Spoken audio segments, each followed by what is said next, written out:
Decided to speak today about something that I think it's a very important topic to speak about, and it actually applies to everybody, even though it seems not, even though this topic seems sometimes not to apply to everybody, but it does.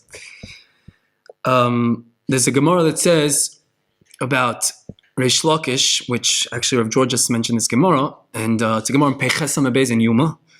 The Gemara says over there that Reish Lakish was a bandit. That's why it's called Lakish. According to Hashem, Lakish means the head of the bandits. And he was on the side of a river, and he saw a beautiful person on the other side of the river. And as a person that was going after all his desires, he said, I desire this and I want this. And as a robber, whatever he desired, he got, usually. So he had such a power that we have no idea what this power is, but he was able to jump from one side of the river to the other, the Gemara says, the Talmud says. So he jumped from one side to the other, and he wanted to be with this person in a physical way. As he reaches the other side, he realizes and he sees a man, a beautiful man standing in front of him, and the Gemara explains that it's Rabbi Yochanan, and the beauty was a shine of Kedusha, of holiness that was on him. What's interesting is, after this is how the whole process of Reish Lakish became a Baal Tshuva, and became Reish Lakish, as we know as the holy Reish Lakish. What's interesting is, it's a pretty embarrassing story. If I'm Reish Lakish, and I'm somebody that's the head of a bandits, I'm a gangster, I'm a, today, some gangster, and I jumped to the other side, and then, lo and behold, what I was having sexual fantasies about was a man. I mean, I'd sit there and just be like, I'd have an anxiety spell going on. Like, are you kidding me? This is what... And we see what? No. The opposite. His real life came true. He became Reish Lakish, and it says that when Reish Lakish passed away, it was Nifter, Rabbi Yochanan became sick in his mind. He became crazy. The Gemara says, this is a Gemara not in Yuma, it's a Gemara about Mitzvah. And the Gemara says that the Rabbanim prayed for Rabbi Yochanan that he should pass away because he was so sick, because he had nobody to learn with. So he should go up and join. That was Reish Lakish. Now, why am I saying this story? A couple of months ago, my wife, she works over here in the theater department in Israel, in Yerushalayim, and there's an actor, a friend of hers, that comes over, somebody she works with, an associate, and comes over to her and starts talking about how he is attached to Judaism, and he has a emunah that there's a God, and he believes in God, and pretty much, like every other human being, wants to feel something in his life, not just pure emptiness, or after he does everything, he realizes that everything was empty, which is probably even a worse feeling. He said he started putting on tefillin every day. He didn't grow up religious, very far from religion, and he started putting on tefillin every day. The catch is like this, one big catch, which is what we're coming to. He is a Jewish gay. He's gay. He has an attraction for other men. Why am I saying this? I'm saying this because my wife tells me that he told her that he used to put on tefillin every day until he started getting the notion that he's not accepted in the Jewish Orthodox world, and people look down upon him, and he just said, it's not doing it for me. I was so shocked when I heard this. To be honest, I almost started to cry. It could be probably for my own reasons I had to cry, because everybody has that time where people are put down, or it could be they actually felt for the person, because you know what it is to feel empty. You grow up in a certain way. If you grow up religious, not religious, then you have so much missing inside of you, and then you come to the world of emunah, and you fill yourself up with emunah and simple emunah, and you realize what life's about.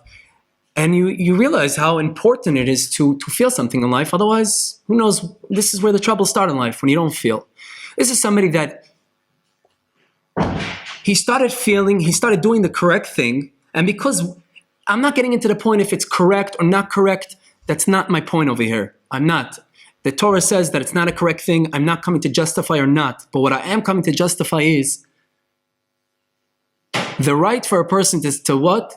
Just because I do this does not mean I shouldn't do this. Now let's give an example. Let's say the person that came over to him and looked down upon him is a religious Jew who's married to a woman, not to a man, and everything is yada yada beautiful. But you know what? He goes to a strip club every night and does every single type of fantasy.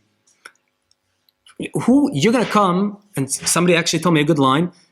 Everybody, it's interesting. Everybody's looks at the sins of those are sins. His are sins.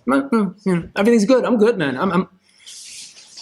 How in the world can a person have the chutzpah, the audacity to go over to somebody and take away something that's important from him, which we know is one of the most important things because he's serving God, which is because of some, in your opinion, it could be in my opinion, it doesn't matter what my opinion is. My point is, you look at what you're doing to a person. You can kill somebody.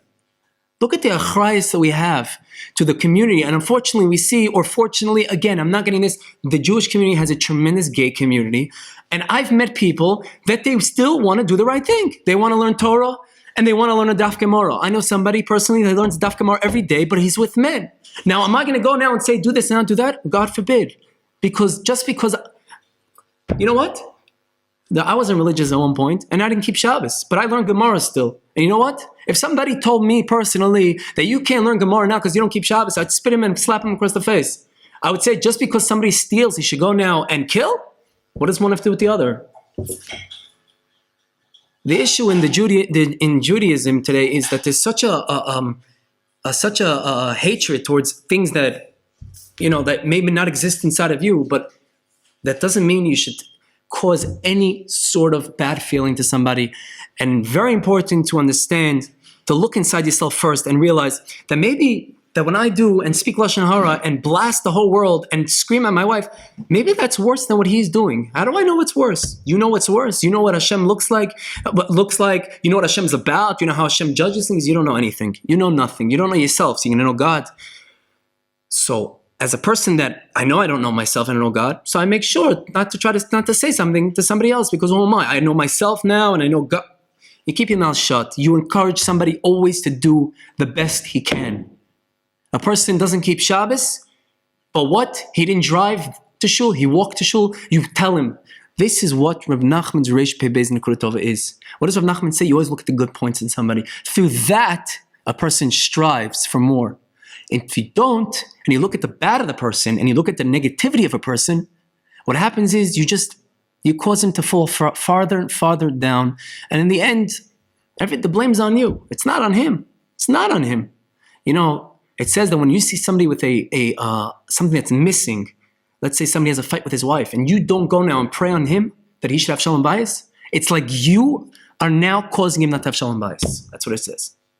So for sure, kol shekin, where you're actually causing it, you're actually aggressive, and you come over to somebody and you tell them. I think people have to realize, and especially the gay community in the Jewish world, there is a very big community out there, and we know it, and there's nothing we can do about it, and not to start to accept them as who they are, and right or wrong, that does not matter. We're not getting into that, because in the end, by doing that, they will only do better and better things.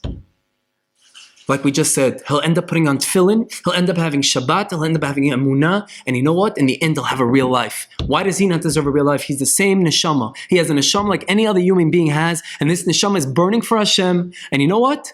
I never saw anywhere it says that his neshama is not, and your neshama is greater. You look at him because you look at your body. If you look at him as another soul that's connected to Am Yisrael, you will have nothing but good to say to him, and always try to prop him up, and always try to help him get closer to Hashem, no matter what state of mind you are in or he is in, it doesn't matter. You always want to help the other Yid, the other Jew. So my answer is to anybody, don't ever let somebody put you down because you are a certain way. Okay, I'm not coming to justify it or not. It says in the Torah it's a wrong thing. I believe in the Torah. But I do believe that this should not cause any sort of like, okay, that means just don't do anything. You can have a relationship with God, you can have a great life, and you can enjoy being Jewish, a religious Jew who comes and learns Torah and prays even with this thing that you have. That people don't even want to say it, that you're gay. Again, keep strong. Everybody, all of us have certain things that we have to work on, and certain things that we're born with. People are born with different types of diseases, and I'm not saying this is, but people work through it. Somebody doesn't born with. Everybody has certain things that they have to work on. And just because you may feel different than somebody else, And a lot of you do feel different, and I know that because I've spoken to a lot of you. Do not let somebody put you down. Continue being who you are, which is who you are. You are your neshama, your soul who wants to be close to Hashem. And that's all Hashem wants from you. Hashem wants from you to put on tefillin and to keep Shabbos and to talk to Him and tell Him how you feel and tell Him how hard it is for you. And Hashem knows that because it's hard for you, He knows that you're able to handle it. Otherwise, He wouldn't have gave it to you. Given this test. It's another test, like we all have tests.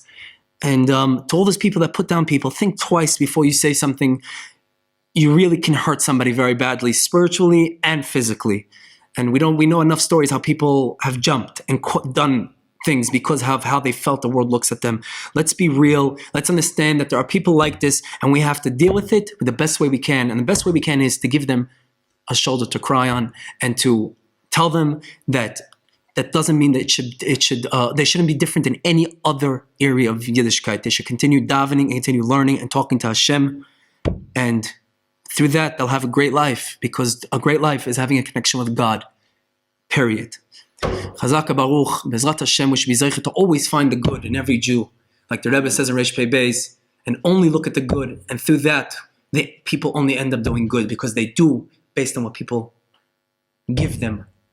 If we give them good, it will be good. Bezrat Hashem, Yishtabach Shmo La'ad, Bezrat Hashem.